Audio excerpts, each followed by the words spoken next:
ইনশাল্লাহ যদি ফিট থাকি তাহলে বিপিএল যতটুকু পারি খেলতে থাকবো। বললাম খেলতে থাকবো ভাই, এখন মানে আমার ফোকাসটা খেলা নিয়ে, because there are couple of tournaments, so ওটা নিয়ে আর কি। প্লিজ। হ্যাঁ, আপনি তো অলরেডি একটা ঘোষণা দিয়ে দিয়েছেন আপনার ক্যারিয়ারের শেষ, মানে ইন্টারন্যাশনাল ক্রিকেট খেলবেন না। আমরা আশা করি ফ্রেঞ্চাইজি ক্রিকেট আপনি চালিয়ে যাবেন, ডোমেস্টিক ক্রিকেটও। এর বাইরে ক্রিকেট প্রশাসনে আপনার আশা থাকবে, তবে একটা শোনা যায়, এটা কি আসলে বলার মতো অবস্থা আছে? এই মুহূর্তে নাই ভাই বলার মতো অবস্থায়। হ্যাঁ, আমি চেষ্টা করব যতদিন, এখন তো রিটায়ার্ড, সো লেজেন্ডস লিগের জন্য কোয়ালিফাই করব, সো ওইসব খেলবো।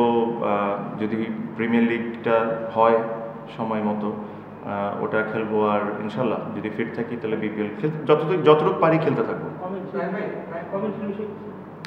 বললাম খেলতে থাকবো ভাই, এখন মানে আমার ফোকাসটা খেলা নিয়ে, because there are couple of tournaments, so ওটা নিয়ে আর কি।